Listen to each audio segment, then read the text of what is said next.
Alright, hey everybody. It's time again, so let's start programming. I hope everybody's having a good Tuesday so far.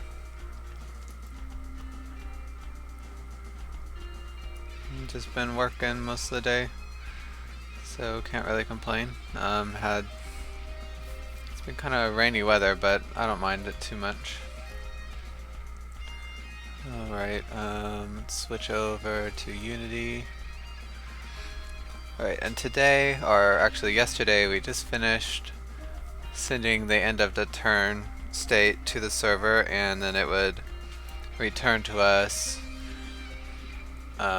Basically, it takes both players in a turn state and tries to make sense of them, and then it returns to us a value that we can use to figure out what to do next in the game. So, which is all well and good, except right now we don't have really any way to test it because of the script that we run for the end of turn for the chess mod always just returns in progress. It doesn't ever return anything different. So that's what we're going to work on today. Let's see. Open this up.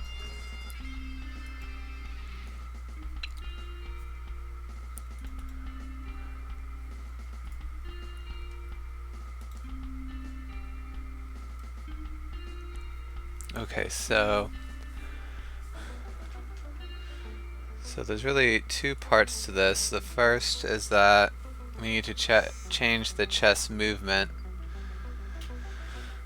to also not let you put the king into a position that would be checked, and then also force any other piece. Like if the king is in check, then the player can only move that piece.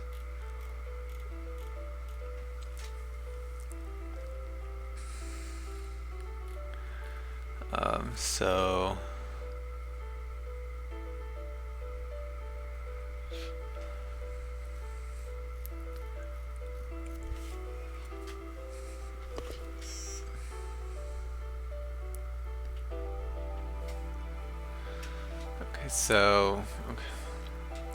we have some code. Let's see.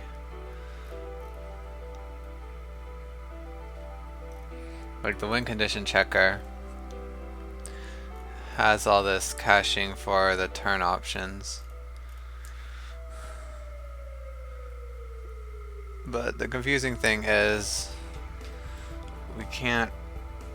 I don't think we can really use this because we're going to need like two modes for the movement. Like we need a mode where we don't care about checkmate, just so we can see every piece's natural movement.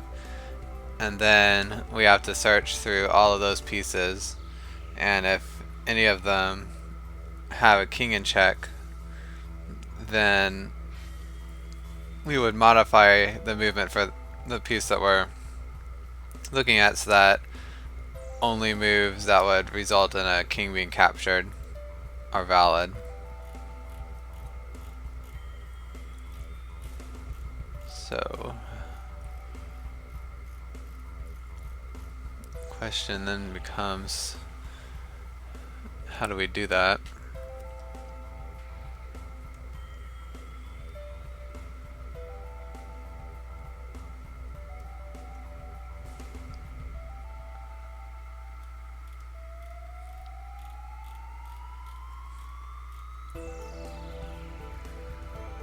Alright.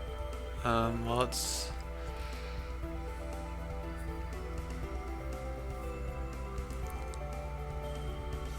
so we have this pawn movement.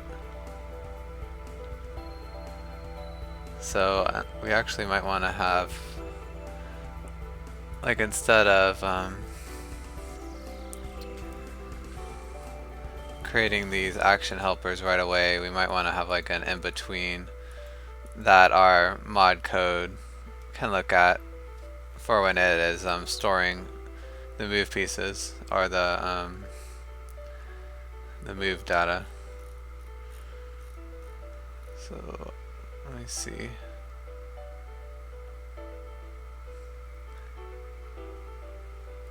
Alright, I want to open up the chess mod folder.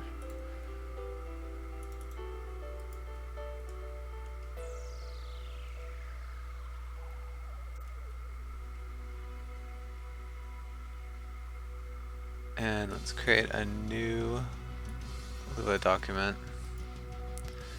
And this will be, let's call this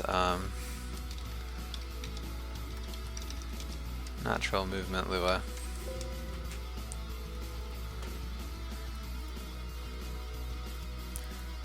Okay, and basically all I'm going to do for this is pretty much copy all of this code.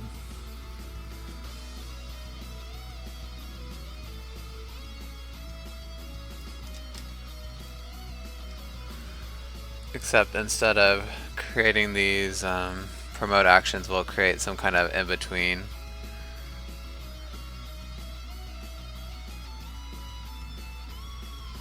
So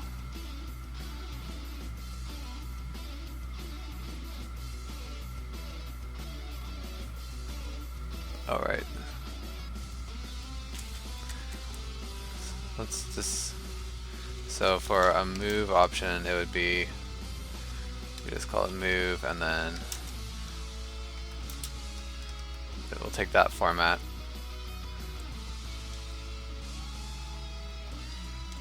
And then capture.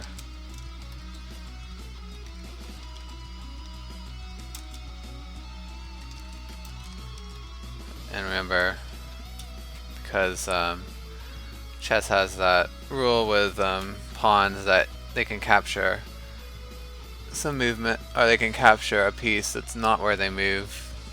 These two might not be the same. And then we'll have promote, which we'll just use promote. We don't need to specify anything else because in chess it's always just promote to any piece. And then each move function will return a list of the above action tables.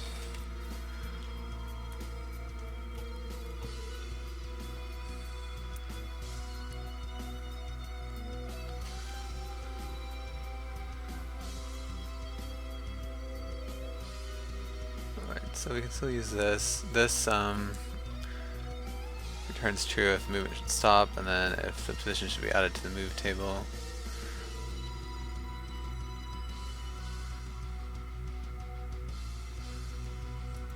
I guess so we don't really need to change much of this logic.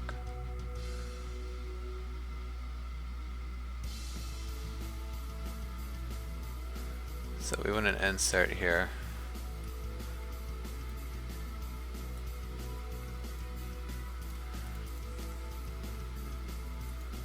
Okay, and we need to change this a little bit. So let's say moving piece, index. Maybe we can just pass all in the moving piece itself.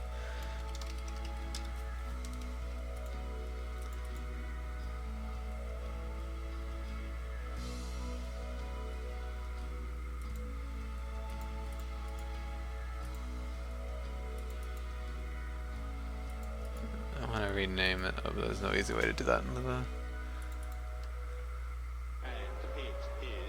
So, because this should be 2x and 2y.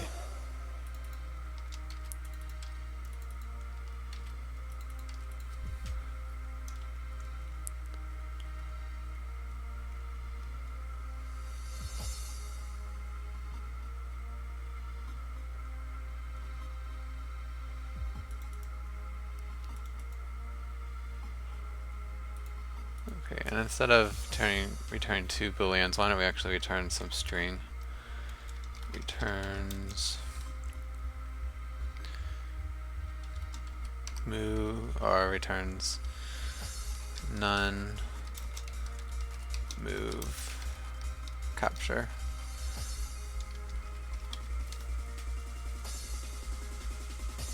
Or why don't we just do all lowercase early, since we did lowercase up here.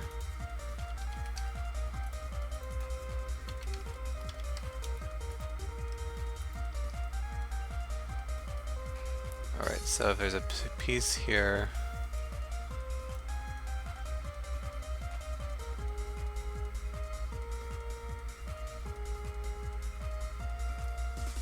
and then we have this moving piece already.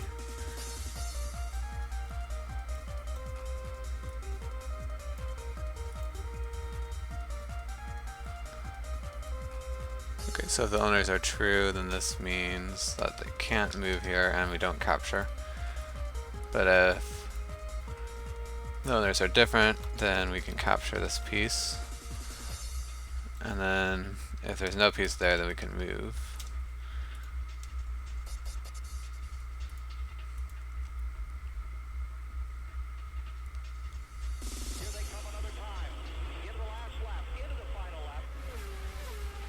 I'm trying to think of the best. So it's blocked. Enemy. And I guess open. Oh wait, I changed the wrong thing, didn't I?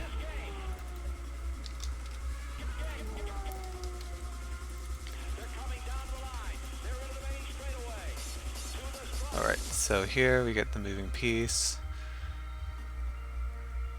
the new X and new Y. Okay, so we don't have the board.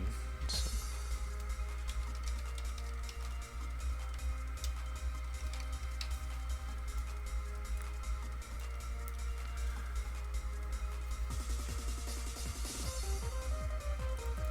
okay, so moving piece, board.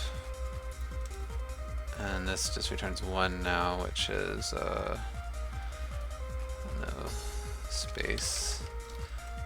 I guess let's try move status.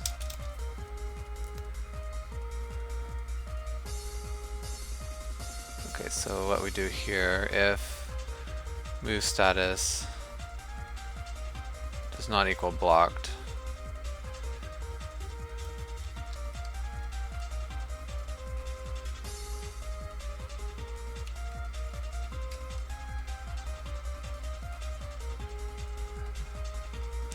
let's do it this way actually. So if it's blocked, then we just break out of the loop. Else if move status equals open, then oops.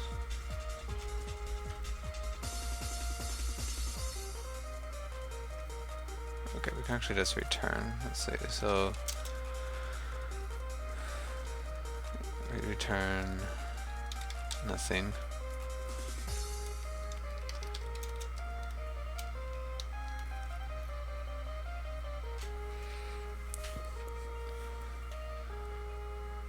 Okay, well we don't want to return for sure. Yeah, so let's get too far ahead. Local. So I guess it will actually pass us some table.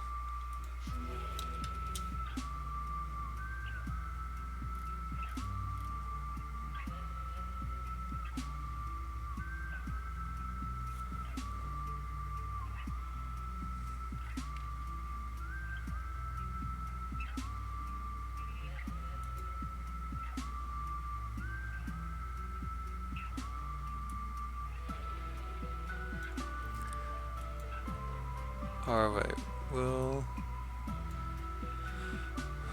trying to think about how this works actually.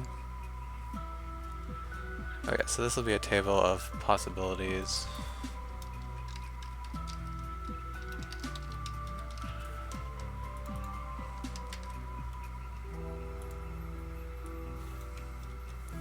Alright, and so if the move status is open, then we need to insert some new actions into the possible actions. So actions, insert.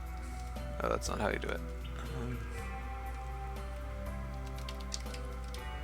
Table, insert, possible actions, and into it we would add. So first we'd capture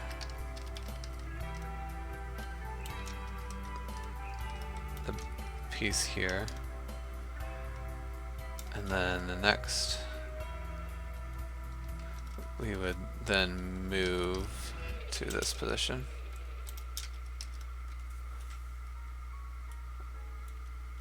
Yeah, that's a little easier to read. And this is actually enemy, not open. And then after we insert, then we break. And finally, else if move status equals open.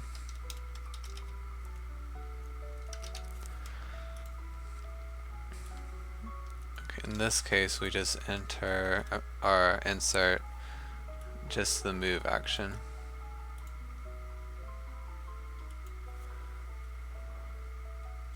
Yeah, and it does need to be double like that.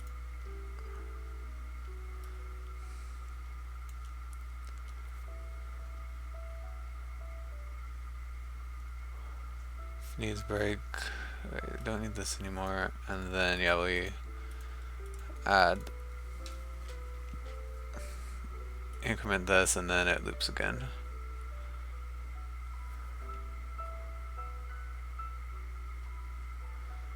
Yeah, I guess this should actually just be else.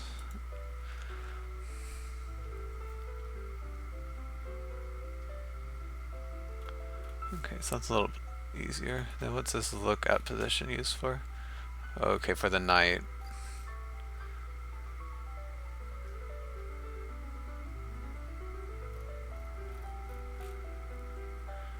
So moving piece, we'll change this a little.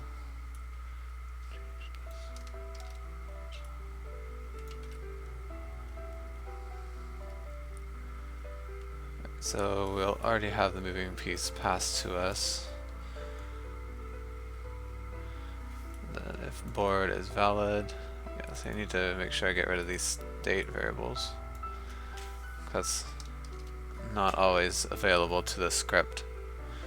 So board is valid position. Then we'll get, I think we can still use this move to status. Okay.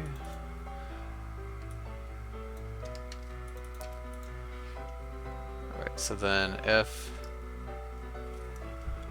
oh yeah, see I never updated this to include capturing.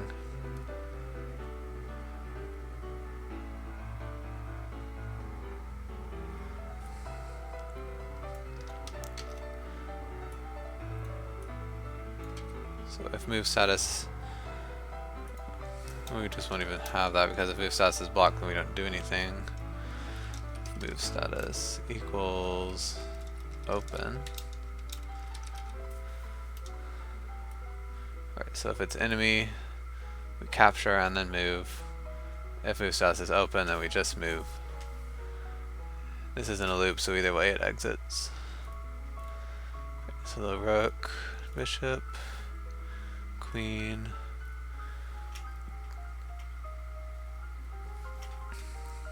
Right, so yeah, we need to pass this stuff to all the movement.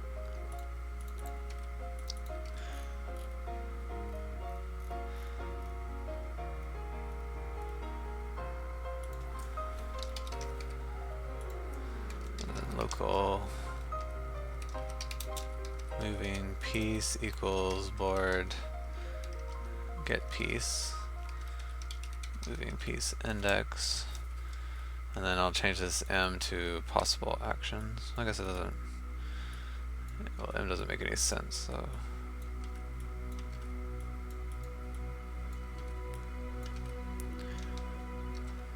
You can find and replace.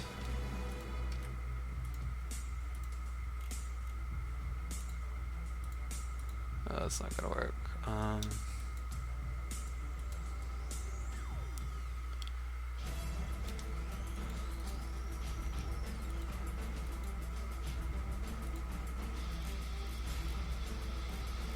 Okay, so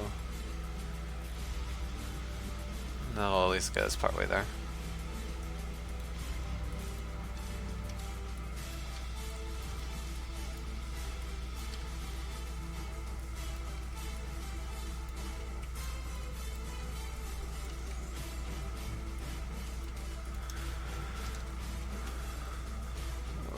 So, and then okay, I do need to add this, or basically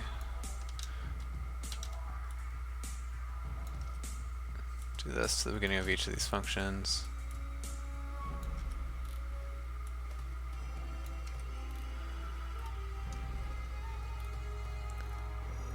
And remember this, all these functions just return basically the movement how we have it now, disregarding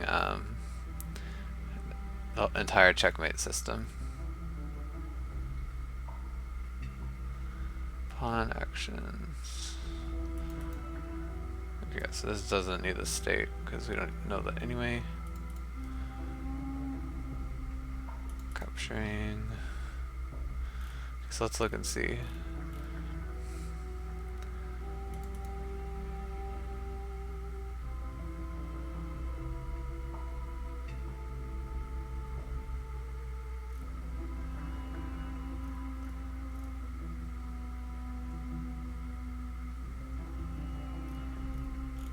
Alright, so action list. Oh, I see. Yeah, because it does a capture, then a move, then a promote. So instead, promoting. Yeah, we don't need this promotion piece anymore because this code's not going to worry about that. And instead of using P, I'll switch back to X and Y. Actions, moving P's.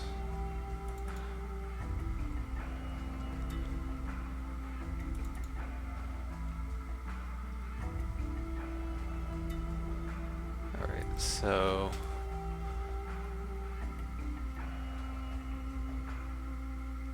okay, so if we're capturing, then we want to add capture X, Y. And then we'll always add the move. Just move X, Y. And then if we're promoting, then we just add promote.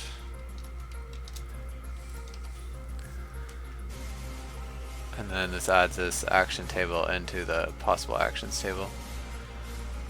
And this is the piece, or the part that does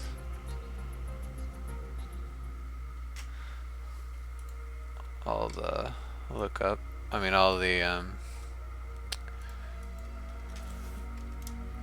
work for pawns.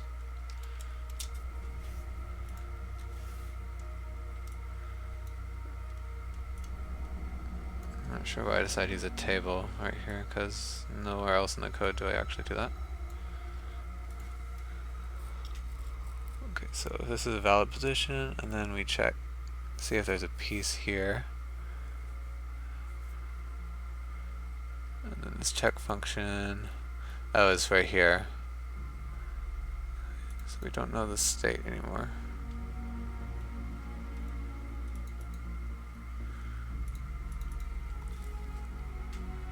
So instead, let's pretend that the piece at index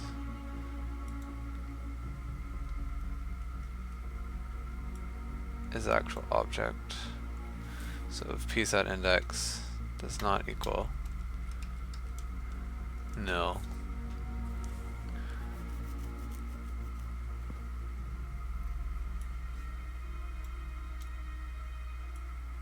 Alright, and here we want to make sure the piece at index is nil.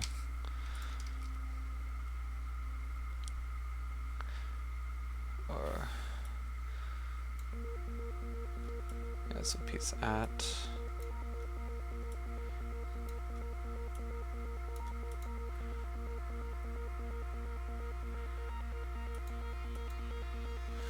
okay, so and then we'll have local piece at equals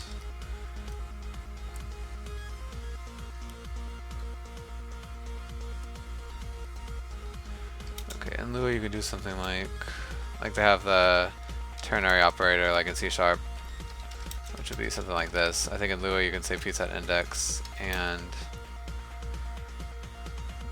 board get piece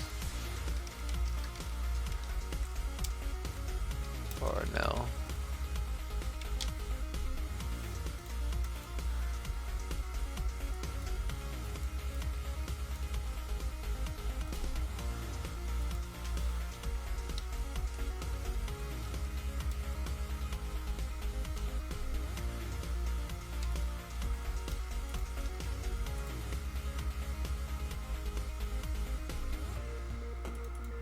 Right, and so then we pass this piece out here. And px, py.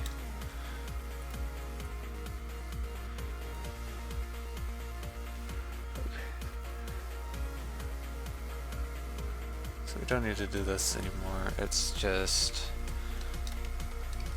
add pawn action, possible actions, moving piece,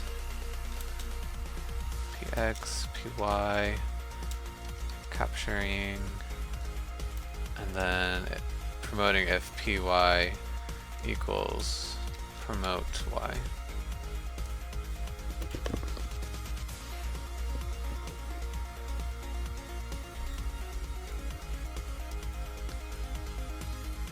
Oops.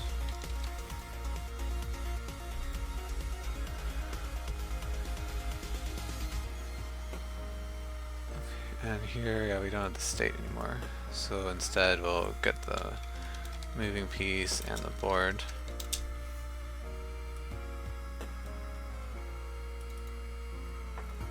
Oh yeah, I need to get rid of the state here. So it's moving piece and then board. Yeah, so I need to copy and paste this. And the reason is again because when we call these functions from the win state script, we won't have this the piece moving state.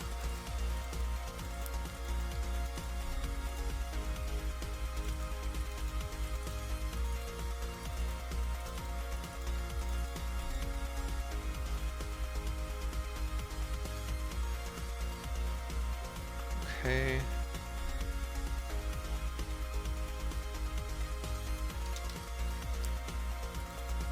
And then you don't need the state at all.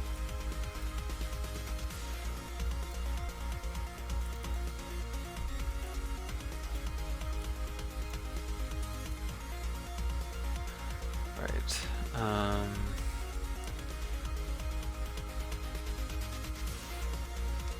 Moving piece index. And then I'll change this again, the M to possible actions, which I already did there.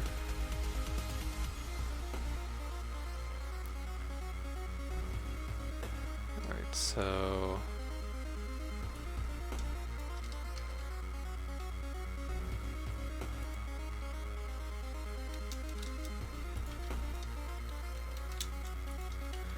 piece board, and we'll get rid of the state variable at the beginning. Right, possible actions, moving piece, board, then X, Y, the check function, capturing, and the promotion y. So I don't return the, or I never sent the promote y, that's kind of a problem. So local promote y. So here promote y is 8. And then here promote y is 1.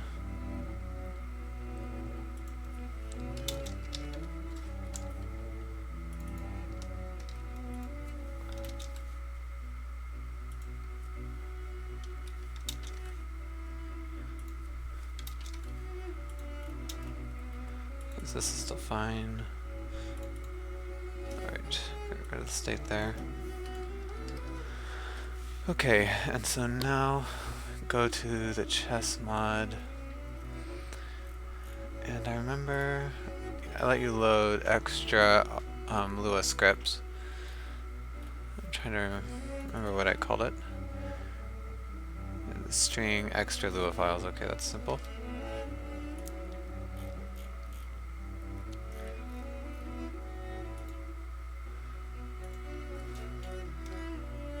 Alright, so extra, oops, wrong punctuation.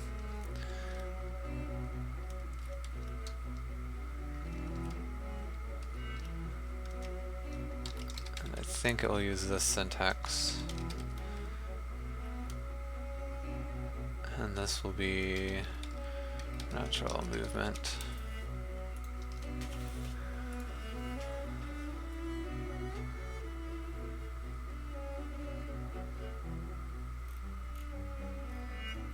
Okay, so now we can update these movement functions.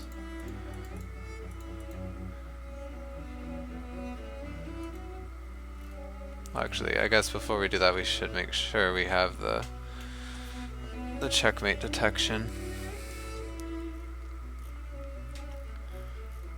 And yeah, since these are in the global now, we should maybe change this to rook.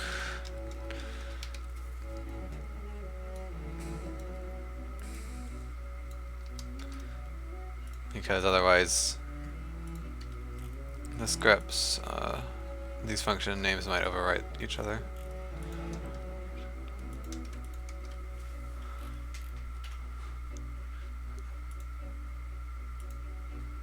Okay, so now let's make another thing, and this will be the check detector.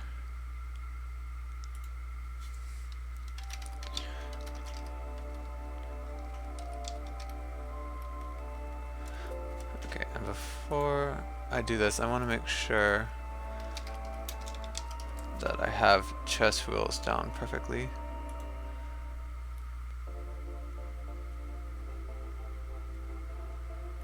Alright. So, okay, how to move the king, blah blah, that's easy. Queen is, and like with all pieces, if the queen captures an opponent's piece, her move is over. Okay. That's easy.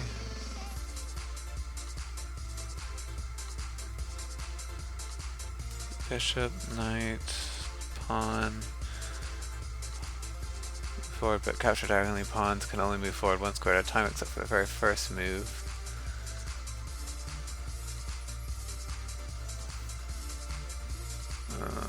Special, how to promote a pawn.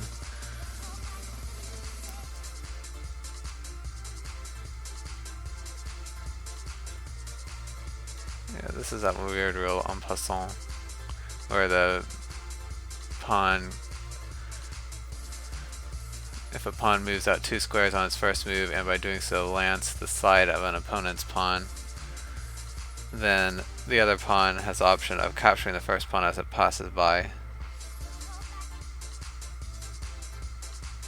Yeah, so well, I'm not gonna do that now, but then the castle is another weird rule. Checkmate. The purpose of the game is to checkmate the opponent's king. This happens when the king is put in a check and cannot get out. There are only three ways a king can get out of check: move out of the way, block the check with another piece, or capture the piece threatening the king. Okay.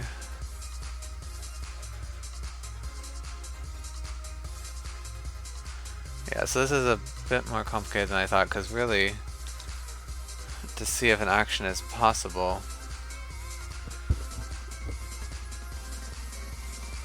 you've got to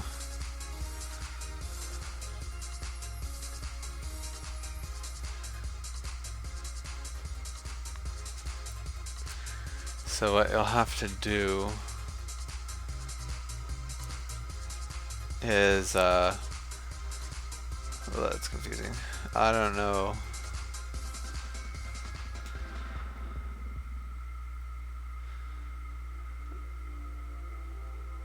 Because you'll have to like do the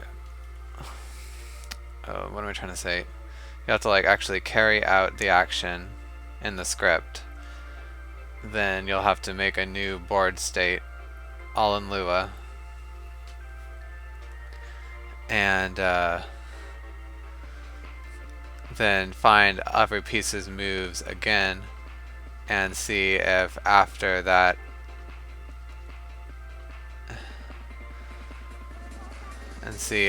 you move that piece, or after that one action has taken place, that the king is no longer in check. Then that means you can take that action.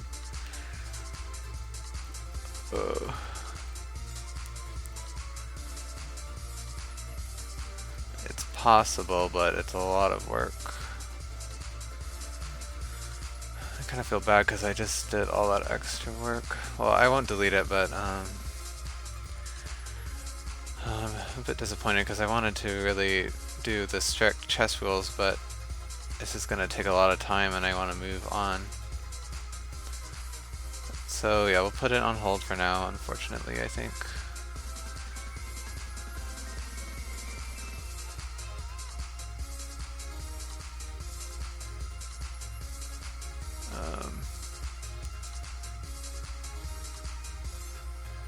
I guess we could still use this natural movement because it did clean up the movement script a little bit.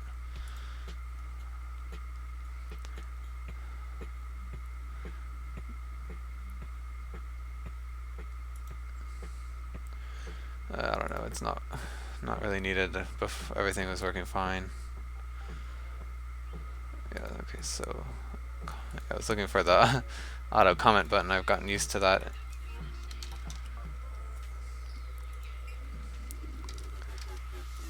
Okay, so now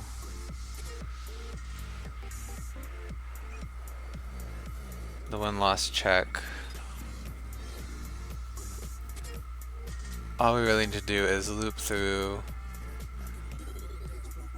all of our pieces and see if we have a king.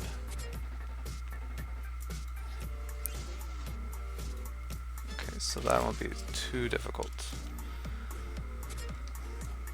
So for piece index equals 1 to board num pieces do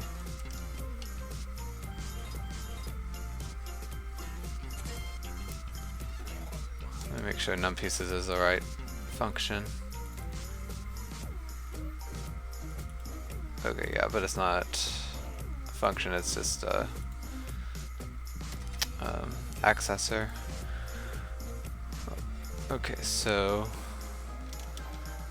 local piece equals board get piece. So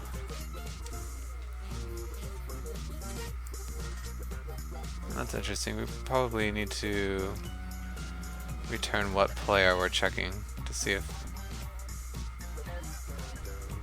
well, what do we return actually?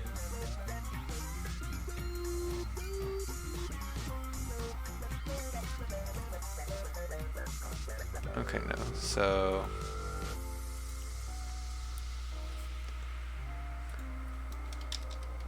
what we do is local first has king,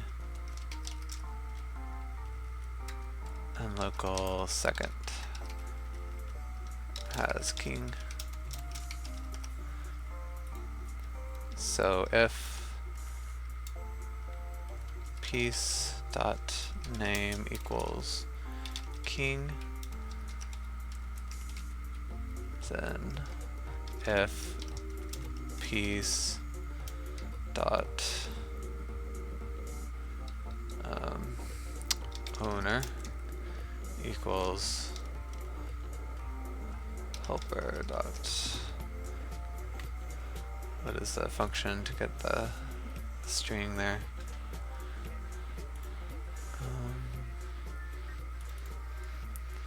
Yeah, first player, and it's got to be double equals.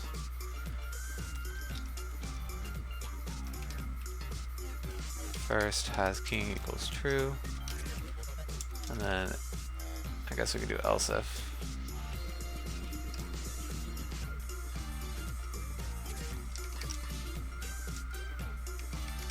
Second has king equals true,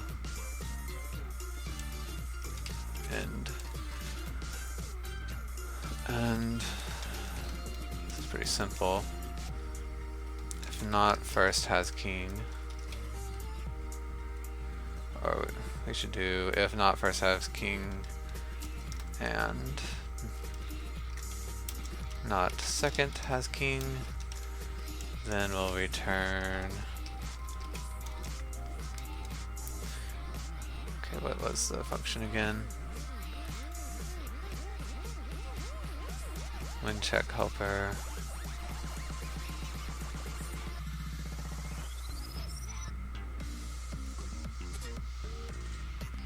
Okay, so get win state, get tie state. So win check helper, get tie state. Else if not first has king, not second has king,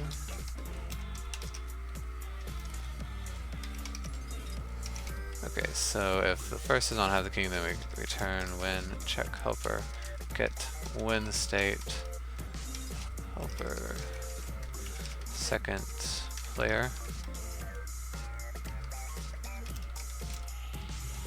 get win state helper first player, and then finally get undecided state.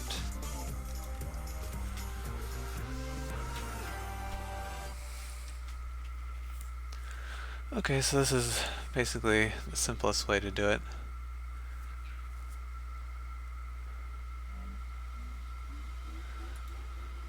Okay, so I'm going to copy this natural movement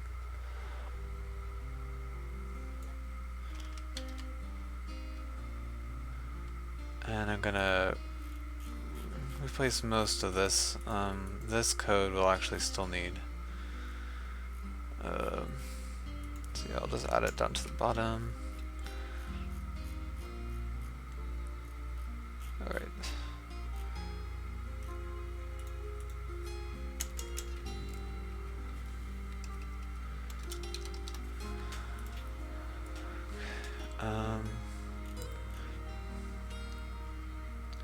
So really what we need to do here, because I remember I did find a couple bugs, so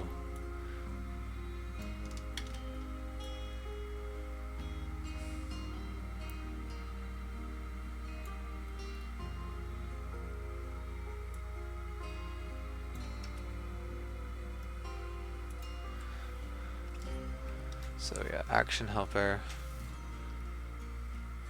Just realized I probably should increase the font size a bit. So we got a new caption, our new capture action, and then the new move action.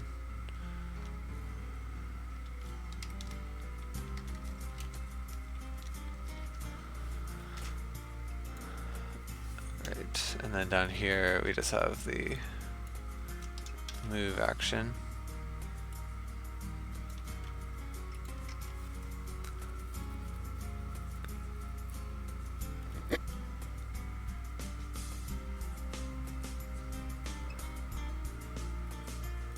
Alright, the same thing here.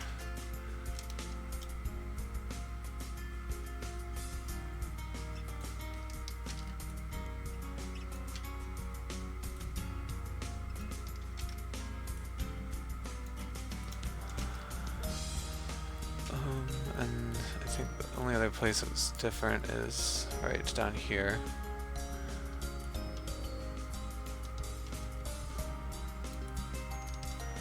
Let's see. Right, and then we got action helper, new capture action, moving piece.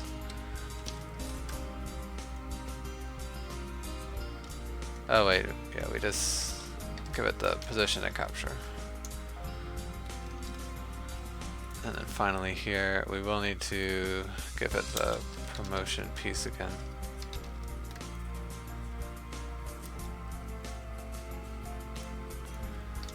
Action helper, new promote action, and then promotion piece. So I'll look back up here and make sure I got that right.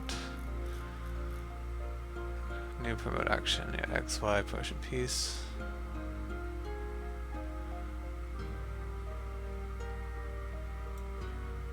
Oh, except, right, we need to be sure that we pass the position after movement, which is at X at Y. Okay, so I'm glad I caught that. And then finally, we need to add back in this little bit.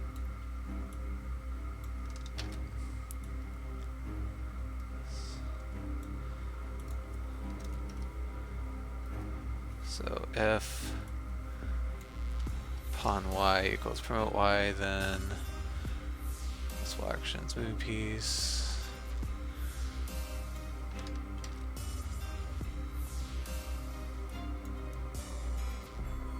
Change these arguments.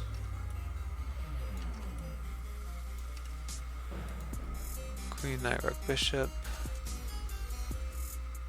And the same thing down here.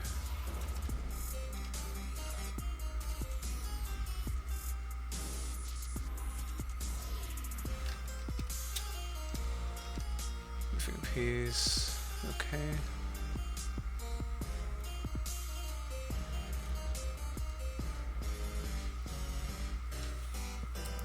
The only thing now is that we do actually have the state. But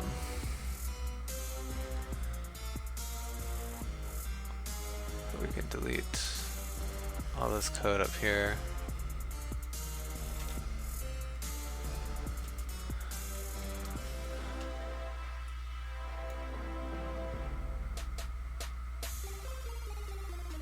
Okay, so pawn movement.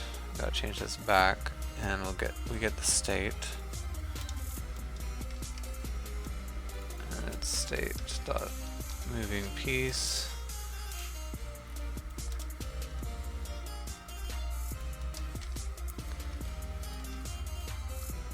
State board. Okay, so now I gotta update all these.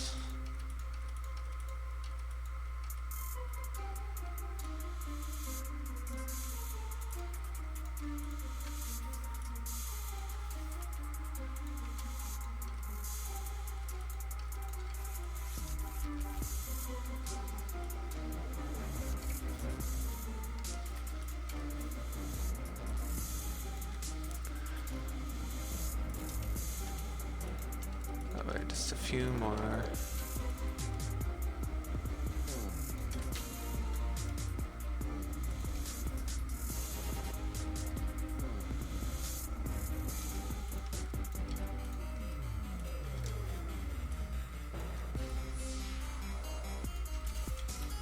And last one, I think.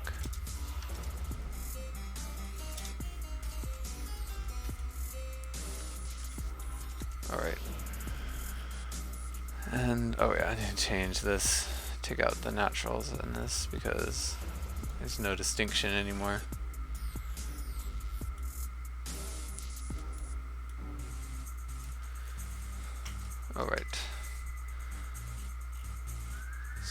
got... Don't need that anymore. One lost check. That's our function there. Okay, so some other things I was worried about. Let's see, in chess, if no one can move,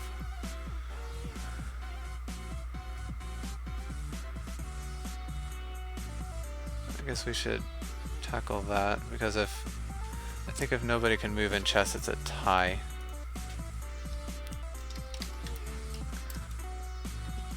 Rules, no moves.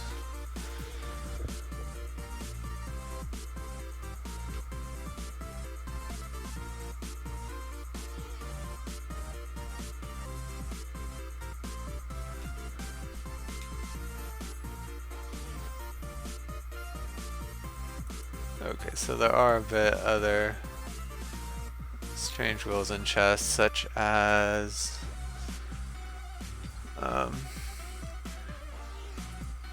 if of course there's no moves and it's a stalemate, and then if the same position occurs 3 times with the same player in 3, how do I say this, occurs 3 times within the same player to move. Well, that's a little hard to understand how they wrote that.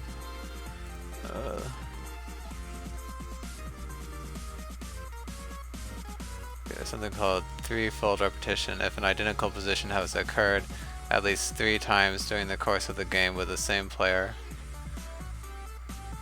Oh, I see what they're saying. So if at the beginning of the turn the board is in the same state for 3 different times, then it's a draw. And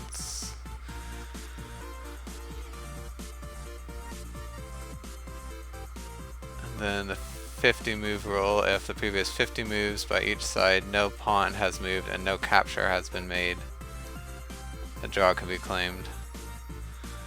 Yeah, so there's a bunch of little rules in chess. I don't think we'll worry about implementing them for now. We've got the basics down.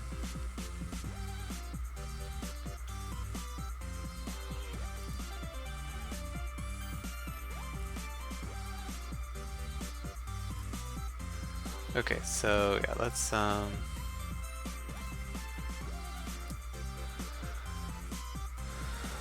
load up everything and see how it runs.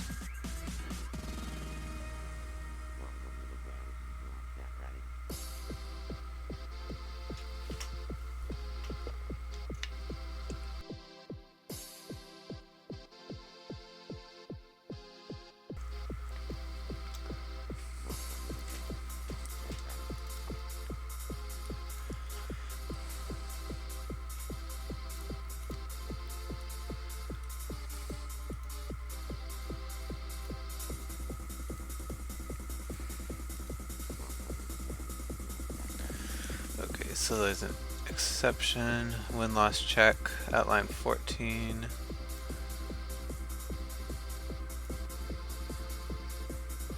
Oh, right. I always forget. Lua uses this little squiggly line instead of the exclamation point for not.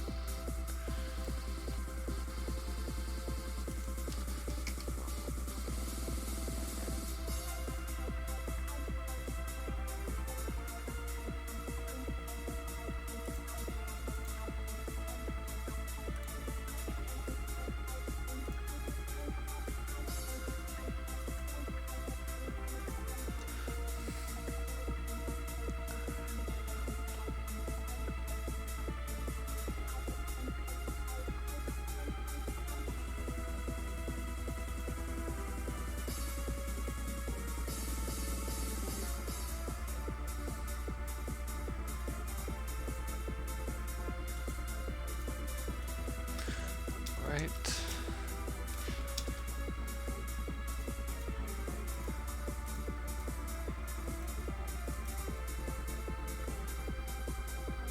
Okay, syntax exception though, file chunk.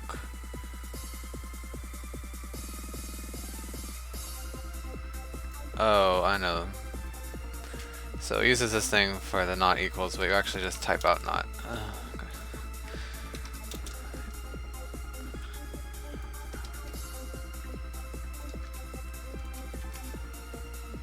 Okay. Getting my programming languages mixed up.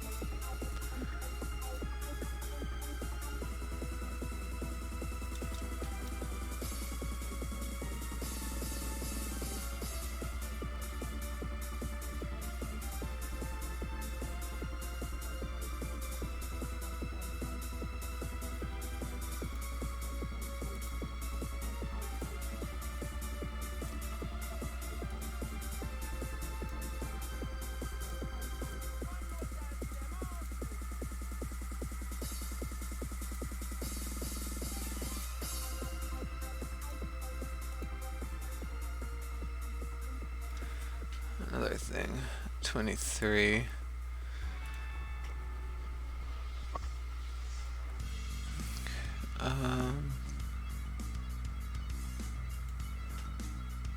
Oh right, I think you're supposed to go like that in Lua.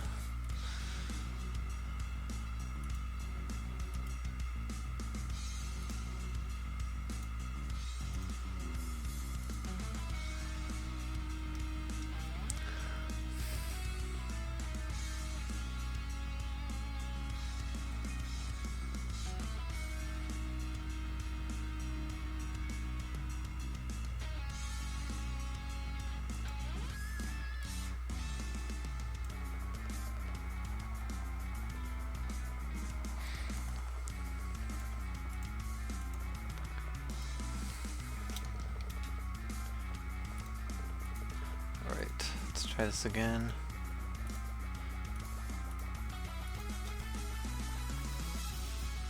Nope. The file movement chunk 294.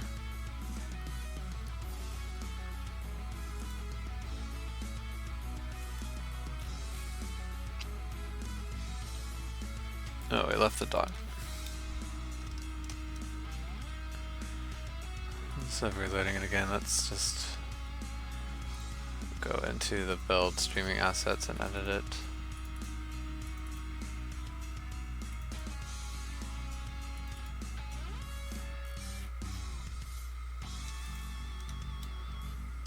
And then I can just reload from here.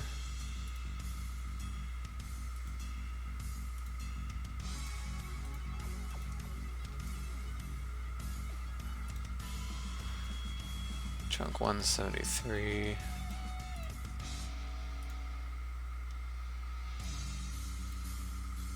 Okay, so there's probably another else if thing I messed up.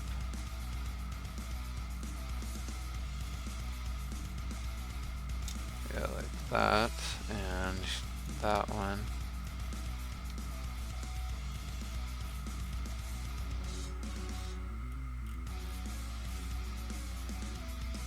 Okay.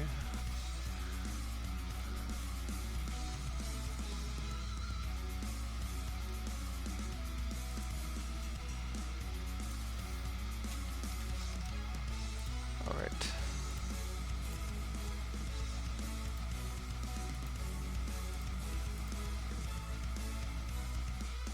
Now what? Syntax loop file movement 39. Break at line 39 is not in a loop.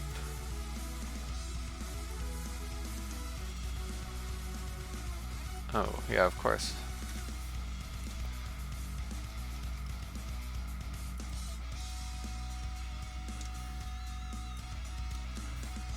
Okay.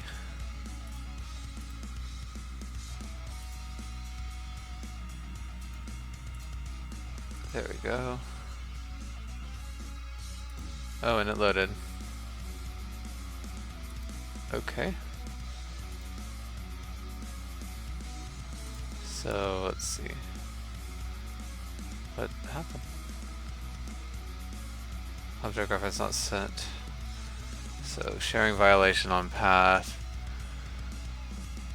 Error log. Interesting.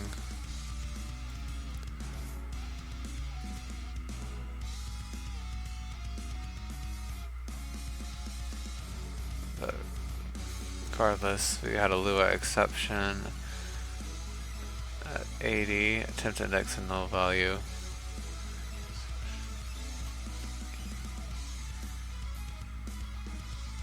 Oh right, see all these boards, they need to say state.board.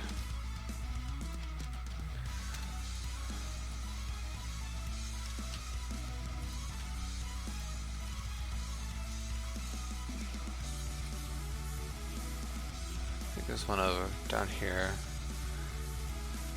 State board. Did I use the board anywhere else? Okay, just there. Alright.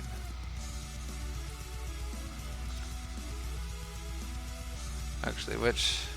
Okay, I updated it. I was afraid I'd do that. I updated it in the mod version, so it's going to get overwritten. So I'll just do it again here. Doesn't take that long.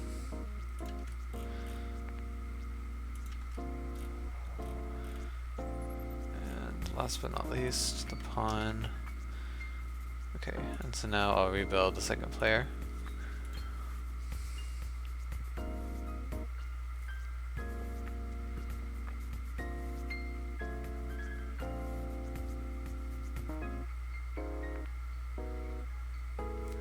And let's hopefully we'll get a little farther.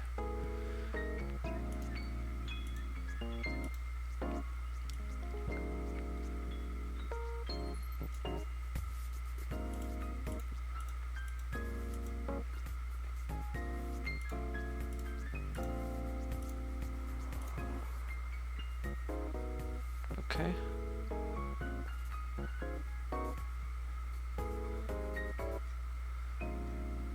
I bet that what's happening.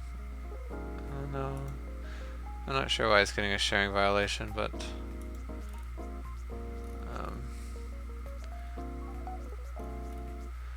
so we got chunk at 15 cannot access field position X.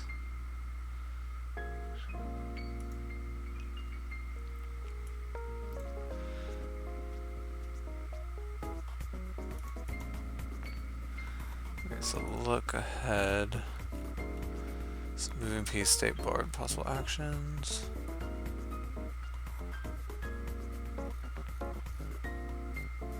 Oh yeah, it's got it flipped around. Okay. Possible actions is supposed to go first. Is that true? And look at position, yes. Makes more sense this way.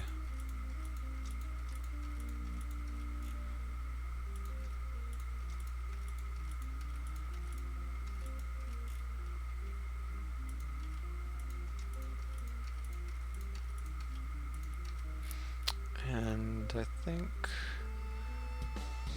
Oh no, I don't use this for the pawns at all. Okay. And then I also need to delete here.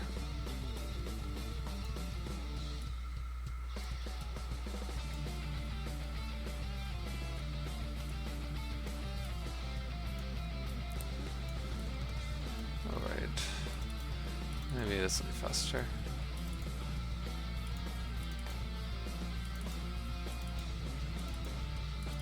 Double click and press delete 3 times.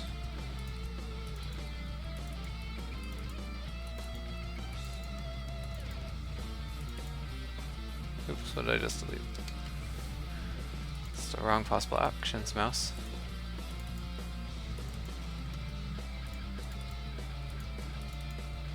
Not the whole line either.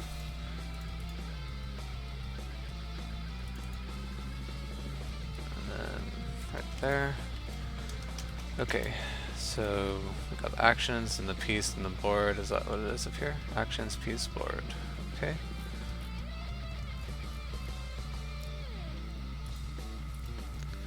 I'm gonna have to exit out again.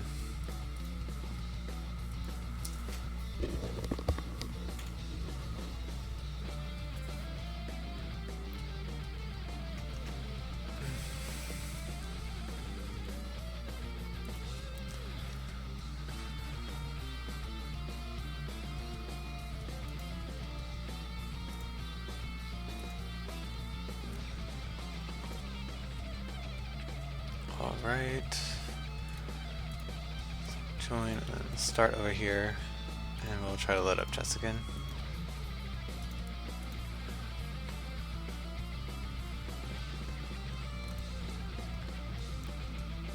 function call doesn't match an overload at 112. For some reason when I mouse over the... oh no.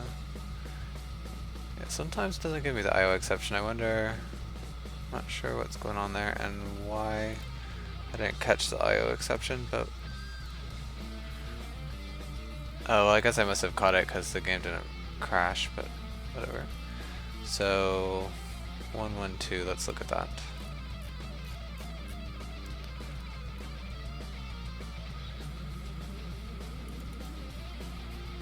New move action.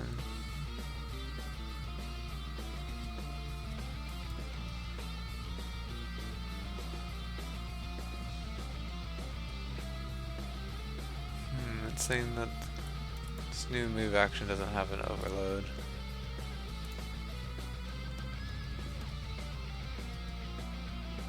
Come on, please.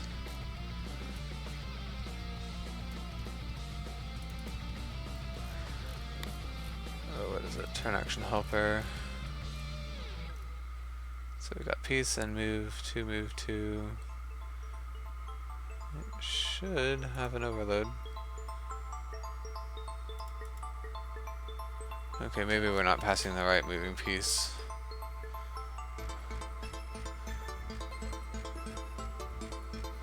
So we got possible actions, moving piece. It looks like it's matching up.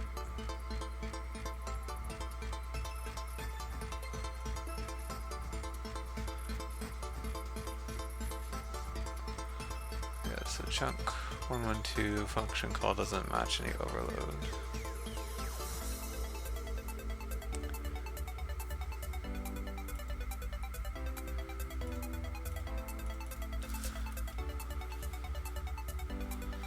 Alright, well, let's ignore it for now and see what happens when I try to move the knight.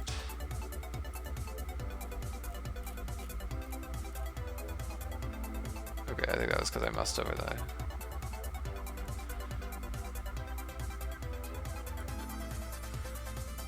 yeah, it's getting the error too because it's not telling me I can move any pawns. Oh.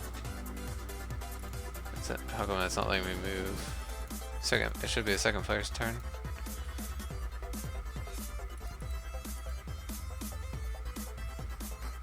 Okay, some weirdness is happening.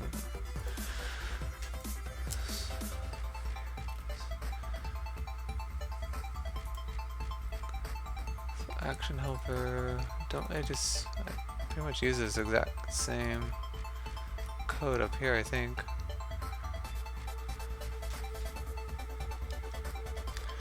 Of course, maybe... no, this is what is getting run, because we moved the knight, so...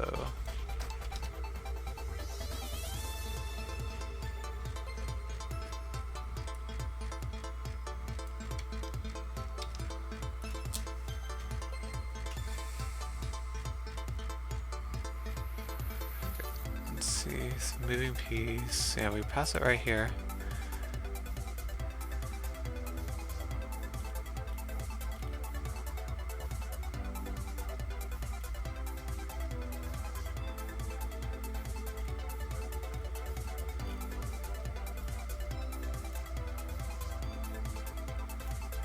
Shouldn't hard code in that. Let's see. Helper first player.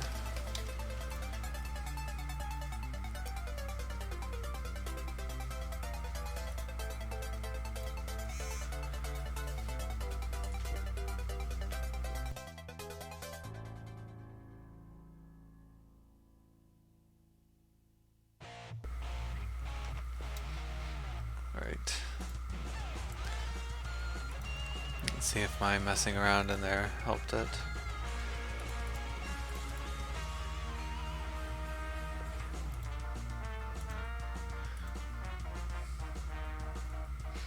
It's strange I haven't had this sharing violation until today. It's nothing critical, it's just trying to access the mod error log.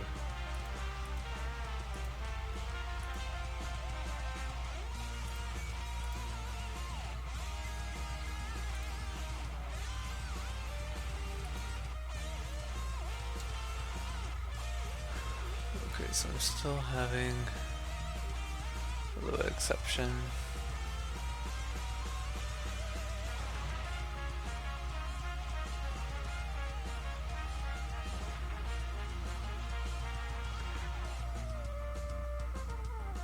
I'm getting really confused now. I guess we'll need to do some debug printing. Okay, so let's print action helper. Well, it's not giving us a nil error, so moving piece.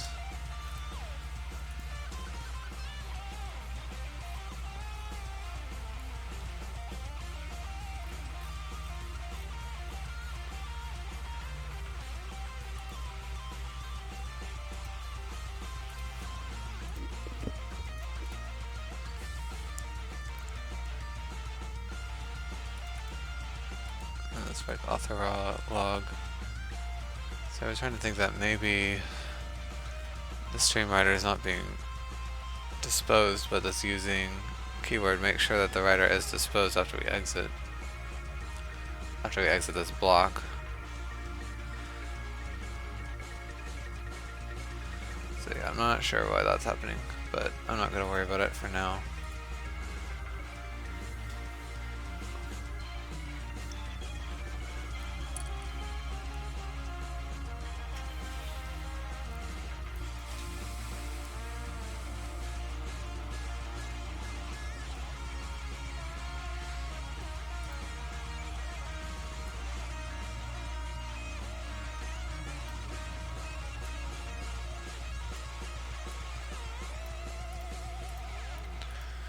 Okay.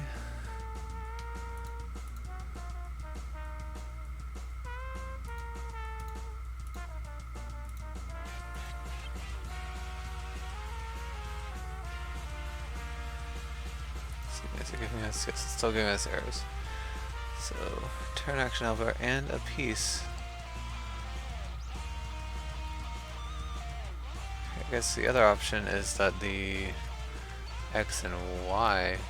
Oh, that is the problem. This is at X, at Y.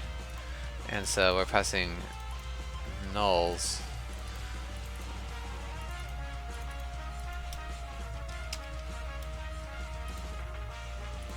Okay. I wish that, yeah, that error. Well, I guess it really can't be that much more descriptive without telling you the types of the arguments it's trying to pass, but it would have been nice if it did that. Okay. I'm pretty sure it should work now. And again, it's the errors of working with a just-in-time interpreted language with no type control.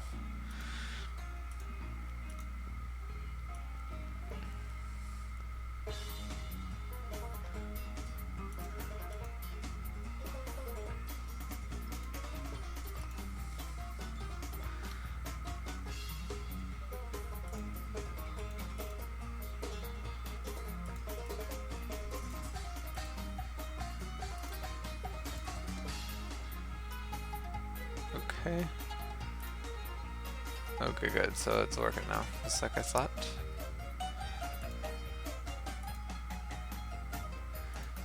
I want to test some capturing. Oh, okay.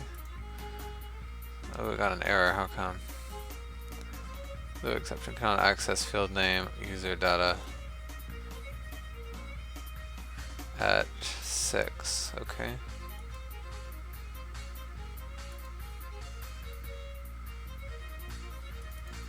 Okay, so I must have named it something besides name. Okay, so it's piece name.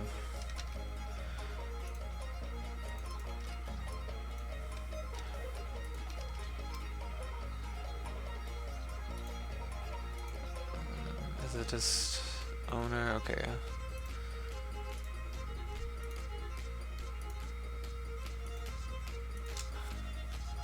I want to test capturing.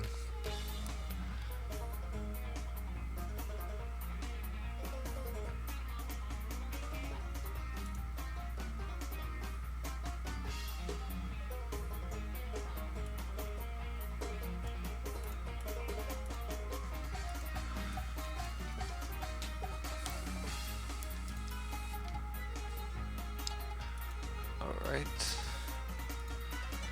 Let's try one more time. Okay, so I'll move this out. Okay, so now server and verify undecided, which is correct. So now I can either capture or I can just move there, which I want to do because, oh, I gotta move one more time actually. Because I want this knight to capture me. Okay, good, and it worked, and it's still undecided. Okay, so now how about we get something to capture a king? I guess I'll just use a knight. So let's see, 1, 2, 3. Okay, if I do that, it'll work.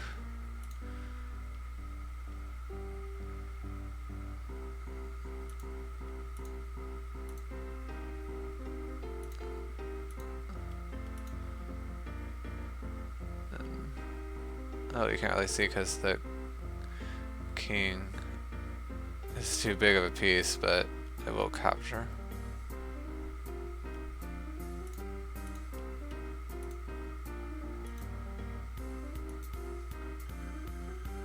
Oh, server state reply undecided.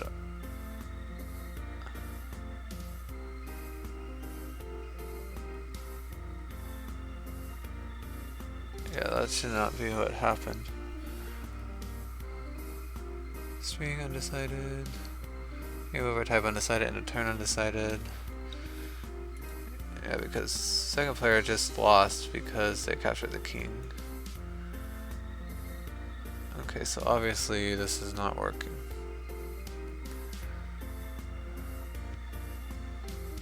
Oh, it's because we need to make sure that the piece isn't captured.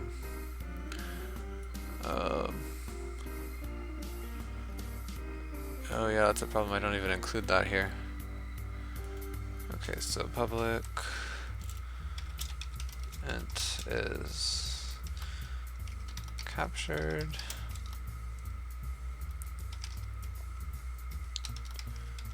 Sharp hidden set. Okay, so yeah, we're going to need to do a bit of editing code. Wow, that's a bad oversight. Okay, so here, if piece name equals, let's do it this way, if not piece, oops, spelled that wrong, is captured, and piece name equals king. Okay, and then let's see, where do I set this?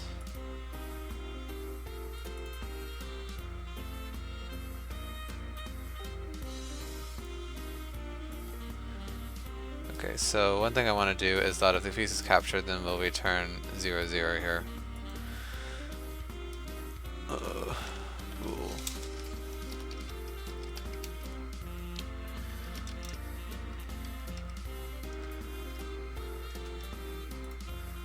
Okay, so is captured equals is captured. What's wrong with that? Oh, I did the wrong type.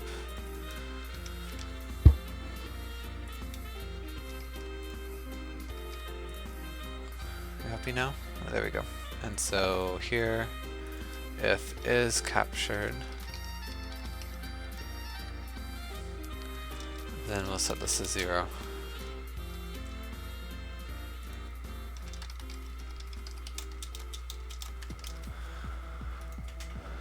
I guess we'll keep number of moves, that's fine. Everything else stays the same. Okay. Let's try that again.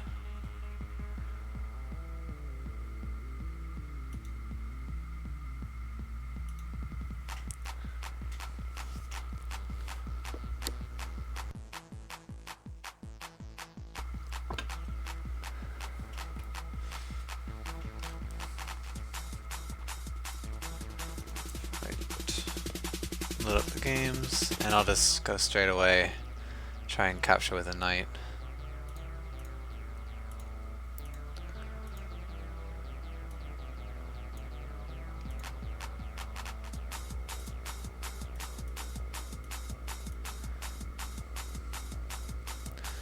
Okay, so there.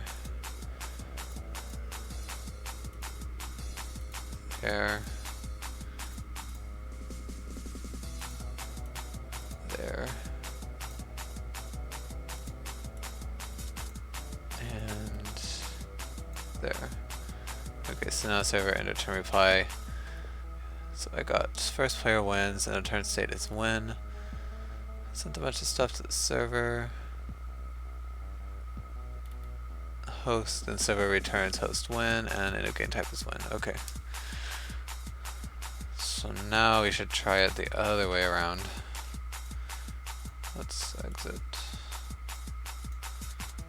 Oops. Test.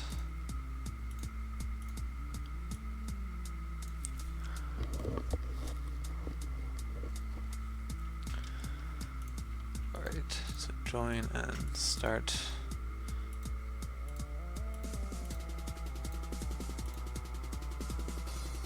And this time, so I started over here, and so the king is there, so I need to do this side, this for second player.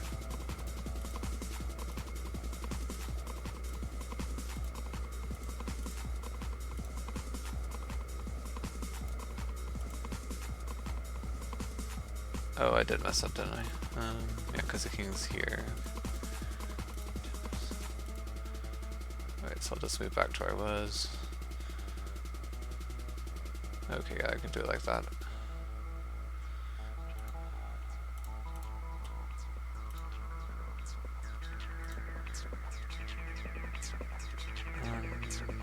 No, I can't do it like that, actually.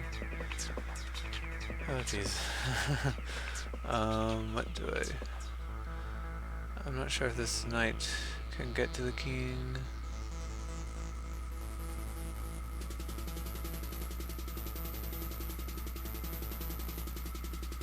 Okay, yeah, let's just start with the other one. 1, 2... Wait, 1, 2, 3, 1, 2, 3... Okay, yeah, that's how it works. Oh wait, that's...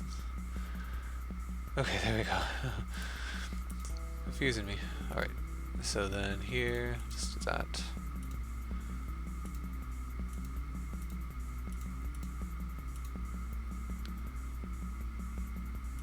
And then there.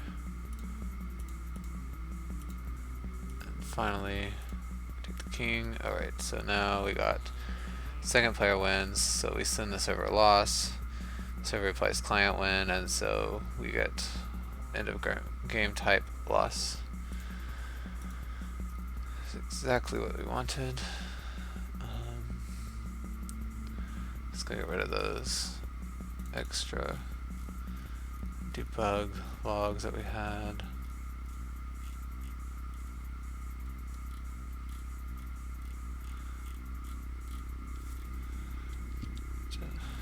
They're not right here.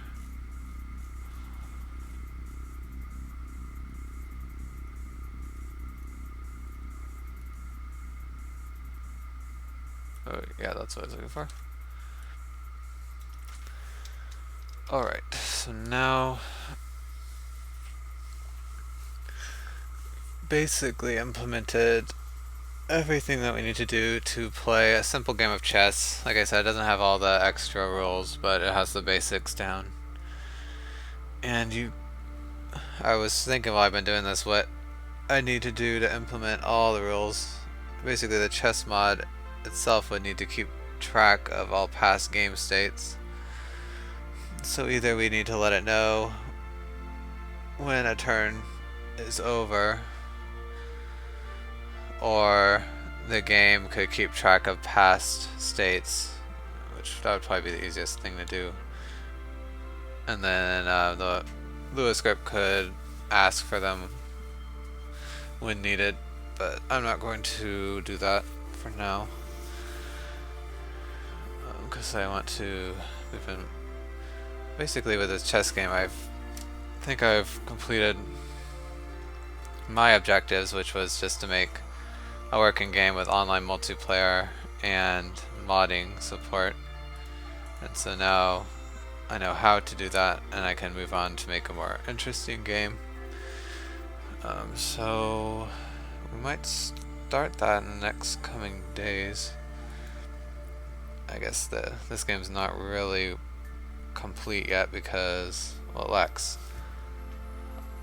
pretty much any polish, and technically the only way to exit a game is to just get out of it. So yeah, I've got about 30 minutes left. I'll just why don't we try and do a forfeit button and then the game over screen, and then maybe after that we'll call it for this game. Or I might have to keep working on it until the end of the week just because I won't have time to prepare for anything else, but yeah, we'll see.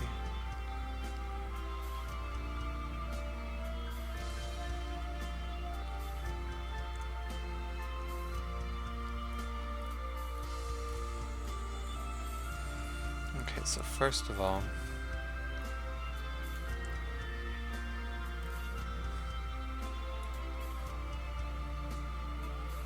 play scene, we'll want to add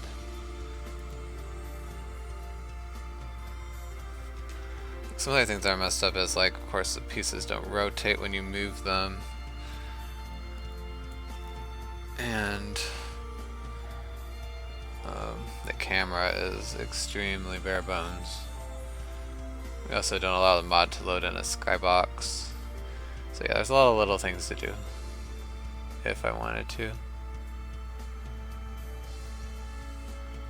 So we want to add a button here.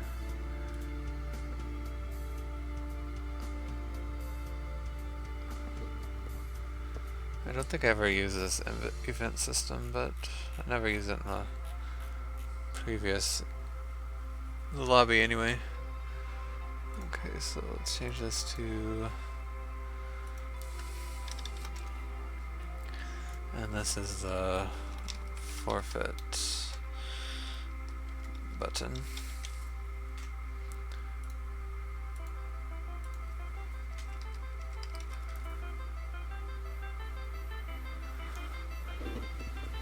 Yeah, I think it's fine over in the corner there, so it won't get pressed. Okay, and I remember, so before in the lobby, we use a bunch of like separate components for each aspect of the button. I think I don't really like doing it that way, so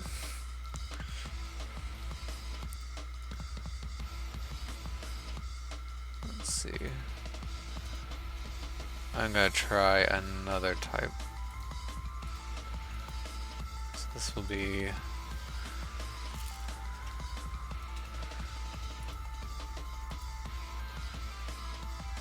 folder. This will be the play.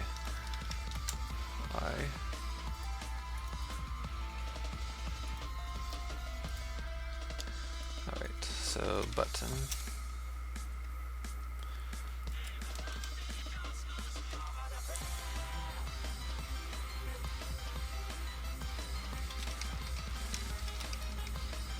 And really what this will do is just, instead of having a separate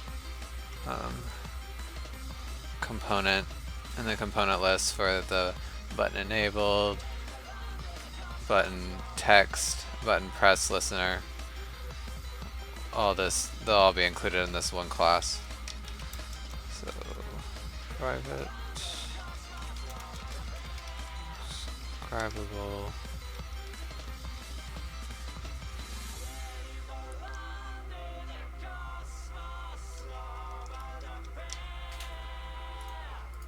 this is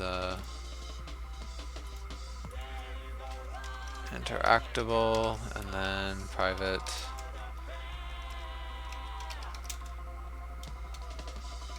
subscribable object string. This is text, and then we have the message, which is press message.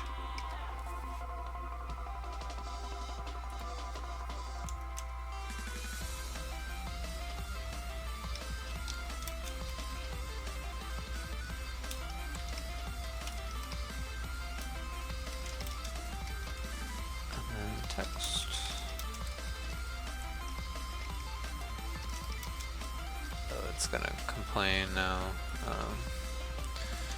So this will start interactable and the text will start empty.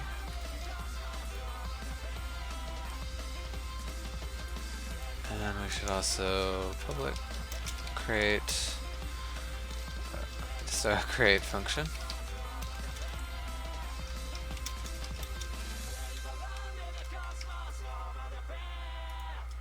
And this will be iSubscribable, iListener,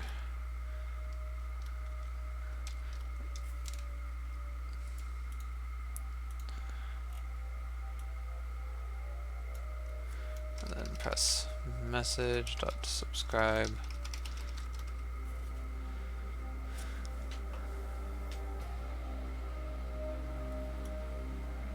And then press message unsubscribe. And then when we dispose, we need to dispose all of the stuff.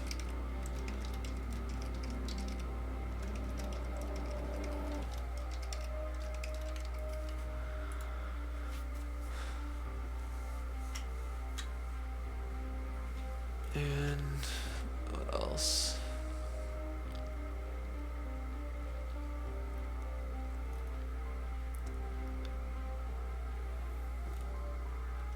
Okay, so we'll need public string text. So return text value.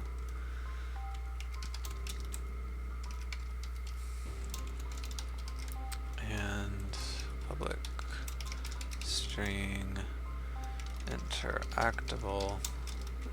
It's not string, it's actually a Boolean.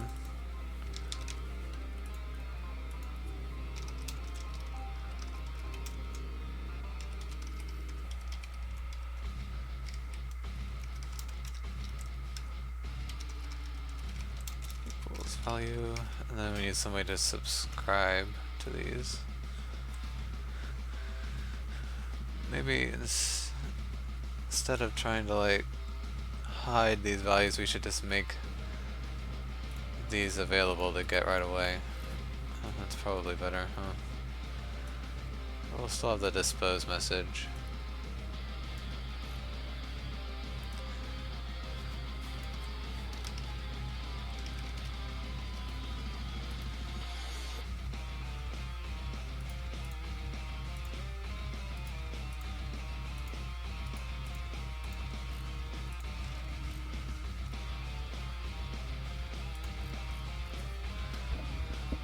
Right. Okay, so then we'll want the forfeit button class.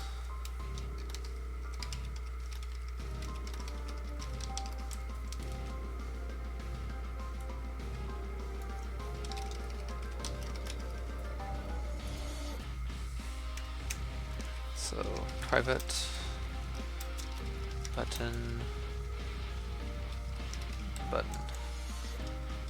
public forfeit button controller, and we'll pass the chess scene. Right, and button equals. So we're not going to have a whole lot of stuff on the screen. So I think we can afford to just put it into the normal components for the scene.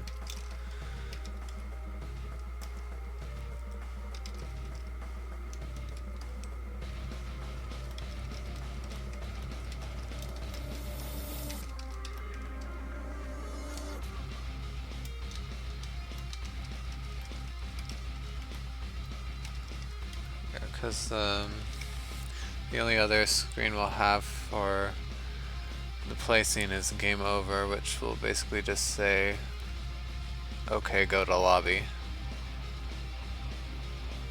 So we won't have a whole lot of stuff there.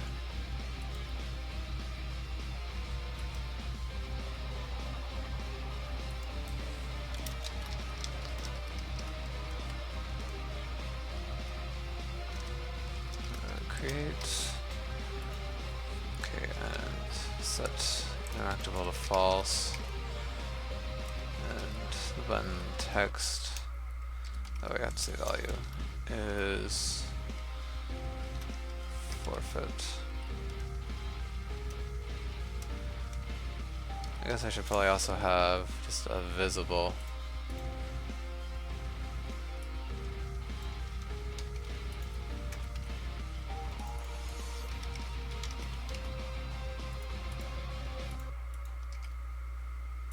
And so this visible equals new true. Okay, and there's no reason to ever set any of these values, so I can delete that.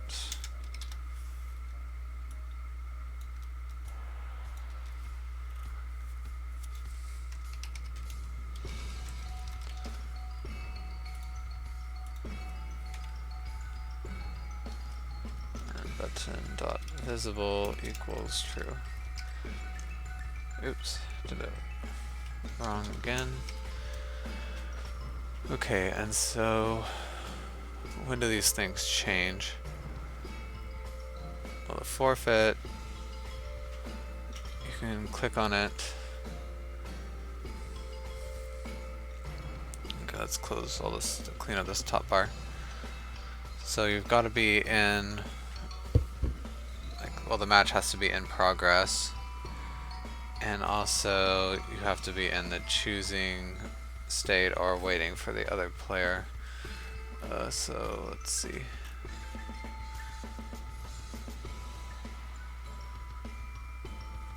Where is it? Match controller. So right now I have this turn state, but it's not exposed, so I guess I will add it. Alright, so we got scene, game, components, get or register. It's a state machine, and int, component keys. So what should I call it? Turn. So I have the match state, so I guess this can just be the turn state. Does the turn manager have anything like this?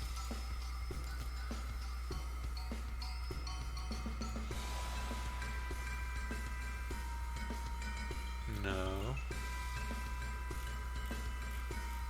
Okay.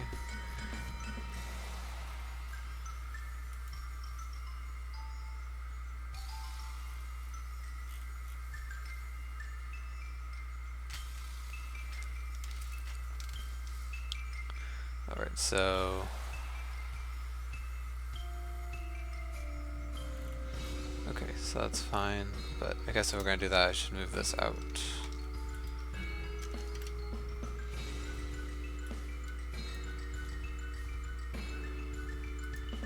And this is not necessarily choosing, well I guess it is choosing, but it might not be your turn to choose.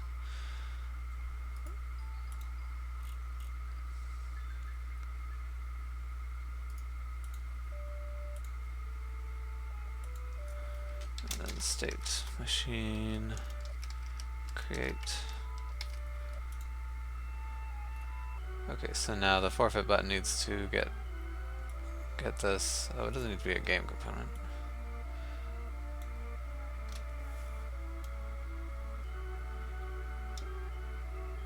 Okay, so now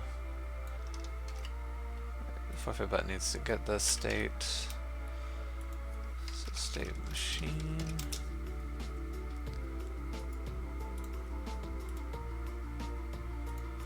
I guess we'll cache the value.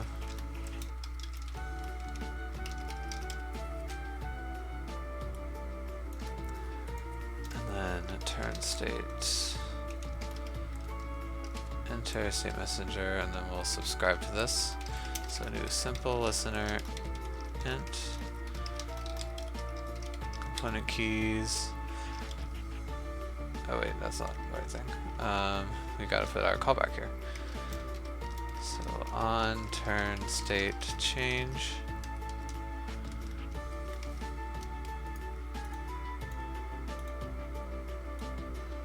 Okay, so button interactable value equals turn state equals int turn state. So we gotta be in this choosing mode. Okay, and then when the text never changes, when does visible change? I guess it's not visible, or it's only visible during the match state when it's set to play. So match state equals scene components get or register state machine component keys match state. Nope, not gonna autofill it for me. State machine create, and then we gotta register a listener for this as well.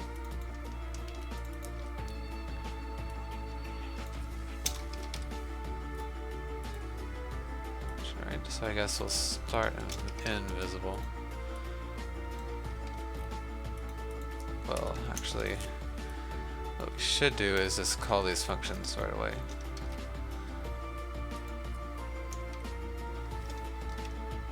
Oh, except we have to call them after we get the values, of course. Put this all together on turn state change and on match state change. Alright, so there's no reason to set those right there. Alright, so button visible value equals match state equals int match state play.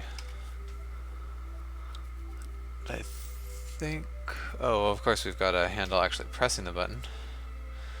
So button dot press message subscribe new simple listener on press, and we'll generate this.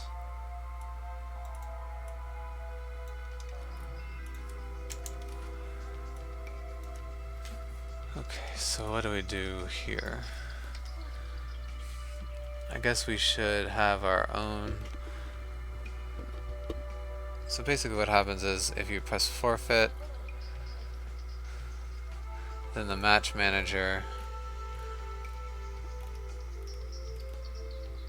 or maybe the turn manager should do it. The turn manager would pick it up and it would cancel the choosing, and then it would just, it would kind of move to here, but instead of executing any actions, it would just send. Okay, well, that's not right actually.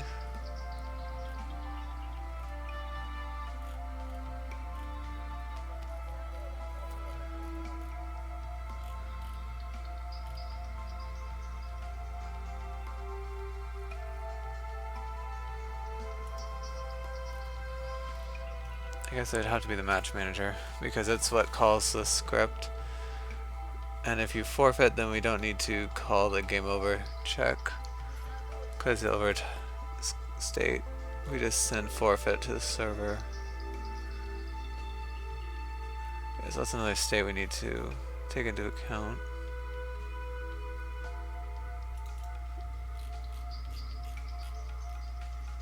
Alright, so end of turn state. Let's just add that now while I'm thinking about it. Win, loss, tie, error, forfeit.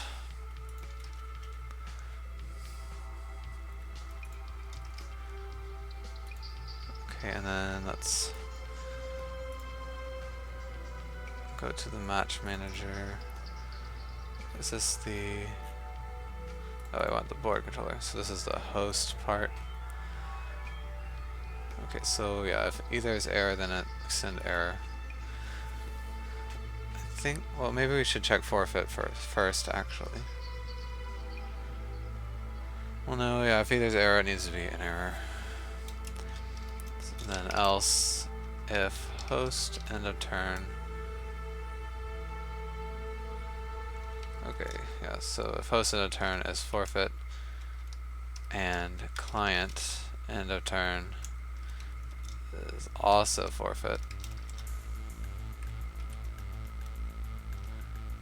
then the server response is a tie.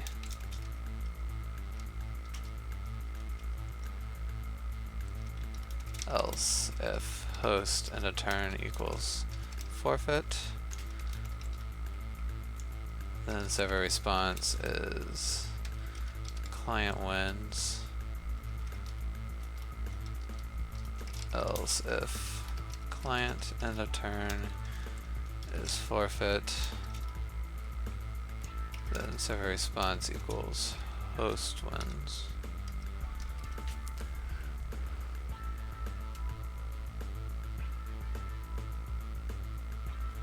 Okay, so yeah, if either's error, then it's error. Both forfeit tie, then it does opposite wins, and then it goes down to the normal ones.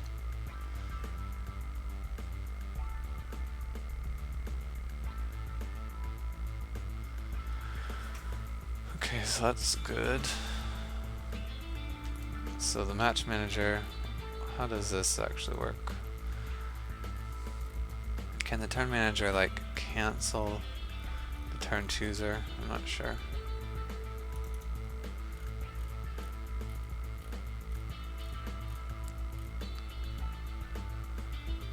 Yeah, because only, let's see, when does it change to inactive? Final references. Only here, so we need to have some other way.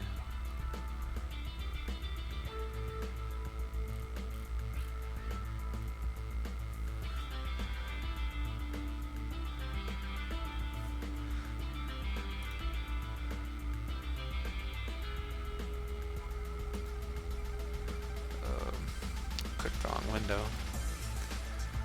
So I guess the easiest thing to do, without having to change too much, is just create another command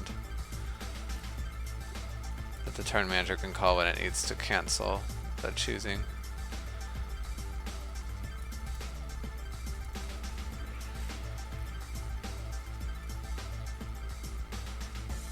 Where is it? Start choosing command right here. I mean, another easy way to do it is to change this to like a state machine, and then the turn chooser would turn itself on and off, but since we already have this code pretty much working,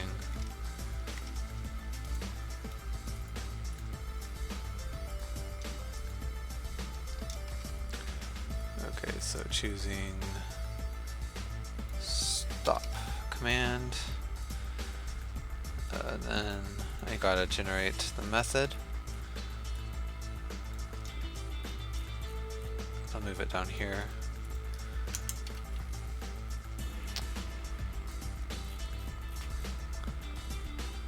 And I think all we do here is just set the state to inactive.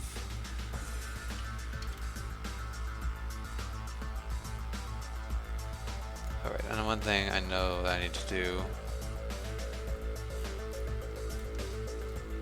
is when the state is inactive, I need to also set chosen piece to -1, because that was a bug that was happening before.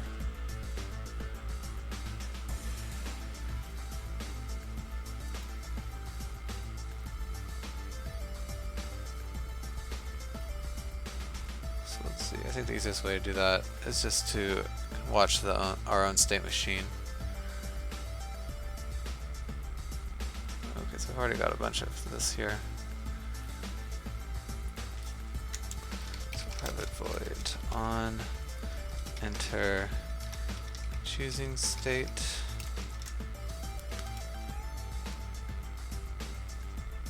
So we got this beluga log.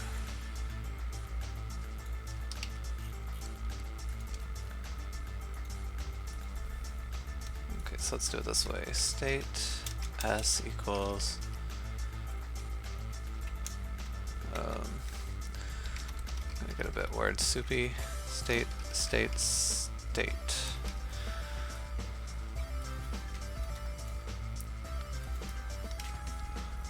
And then I can add this as well.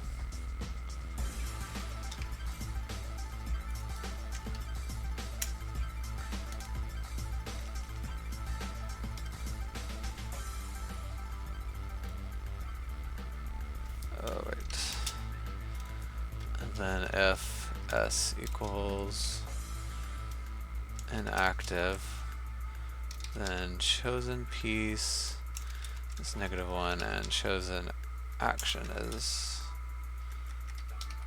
I forgot the values again, is null.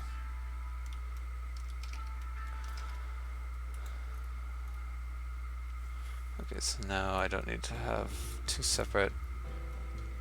I can just call new simple listener, state equals on choosing state. Oops, I'm trying to delete a parenthesis. I think that's good. So I'll fix that bug.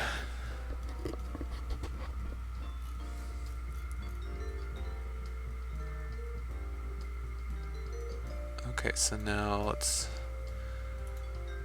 I guess we'll get the command to stop choosing.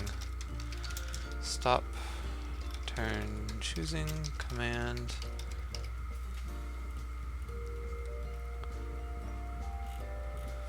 Oh, the problem is, okay, so what this will do, the turn manager will just need to watch a state machine.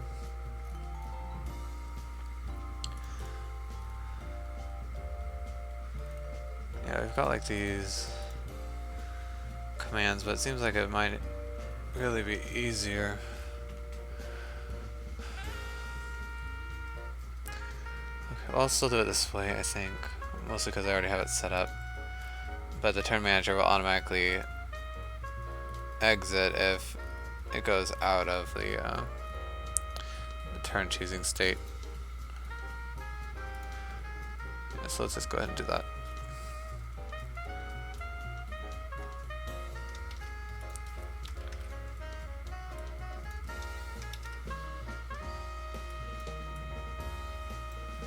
So stop, oops, stop does not have a Y in it. And now we need this turn state.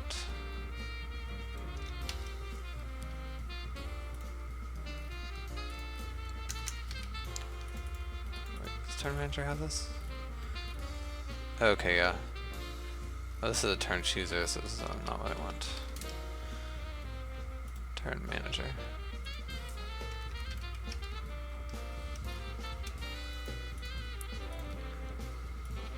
Okay, so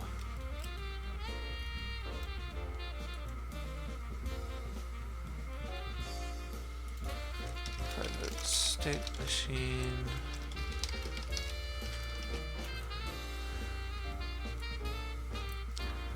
So if turn state equals int, or rather if it does not equal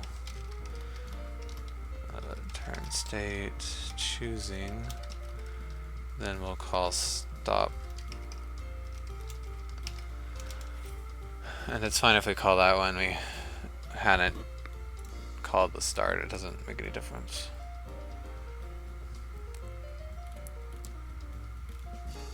And then we'll also call it our self here.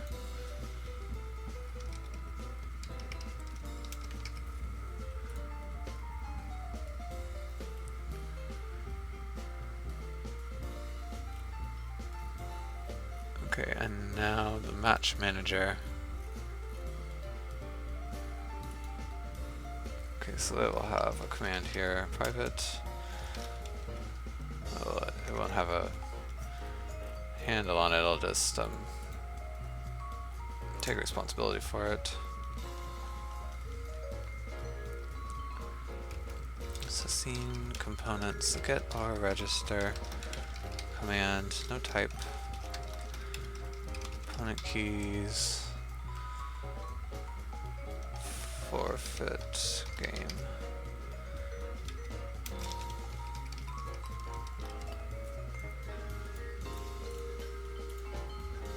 And then dot handler equals forfeit game command. Oops.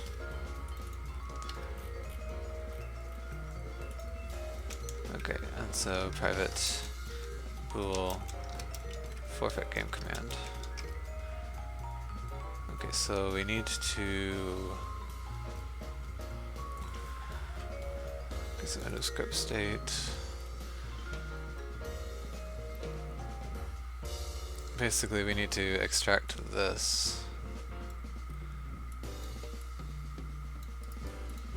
Extract method. Send end of turn state. Because the forfeit game command, we just say send end of turn state. Oops, send end of turn state, and we'll send forfeit. Why is it a bool?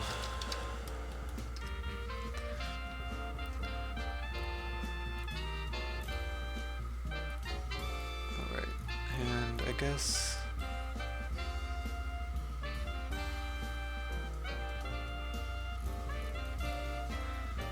make sure that, yeah, we only do this if we're in the choosing state. So if turn state equals int turn state choosing, because if this isn't true, then you shouldn't be able to press the forfeit button anyway.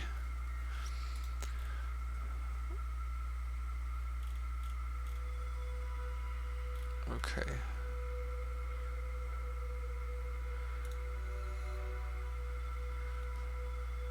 So now I need to hook up the button with our new script.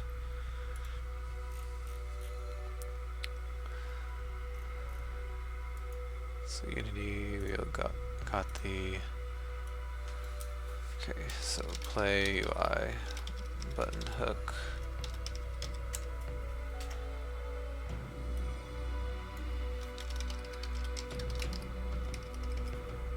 Pretty much we're going to use the same thing that I used for the other button. What is it?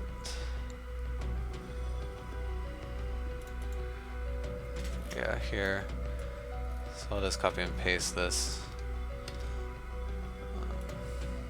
Just to save some time. Oh yeah, and this is a mono behavior. Is it you?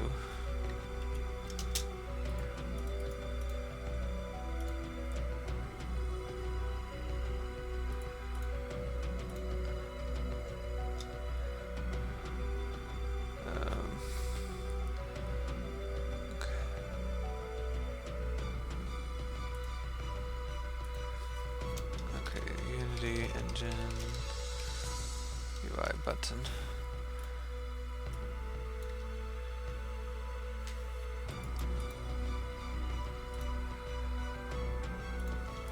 Yeah, so we'll default to the Unity engine, and then component keys. Yeah, this will just be the key.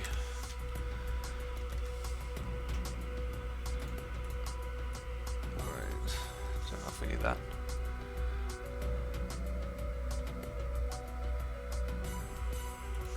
Okay, so play UI button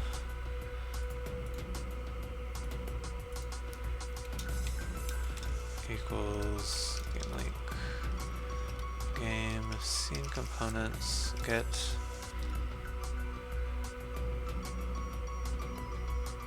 logic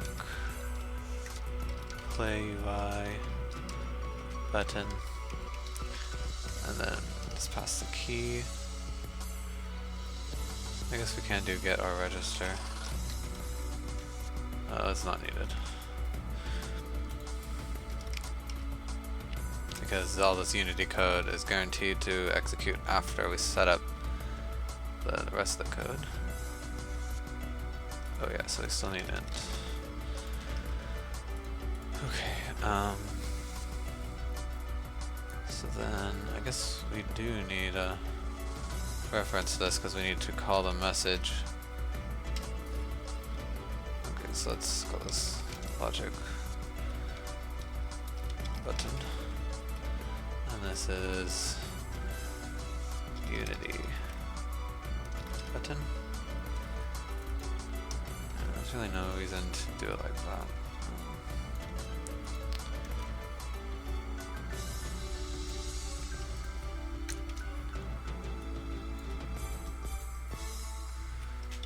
Public class, okay. And this is the logic button.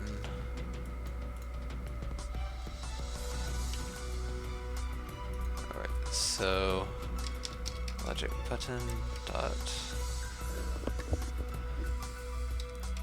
interactable subscribe. Okay, simple listener. Okay. Oh yeah, I'm out of time.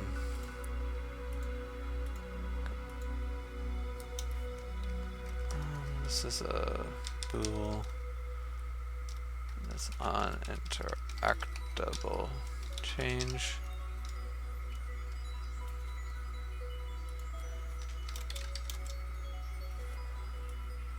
Oh, I guess fresh interactable.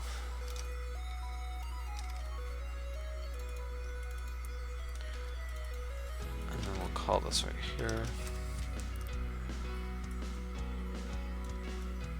And all this is unity button dot interactable equals logic button interactable value. Okay. And then we'll do the rest of them tomorrow.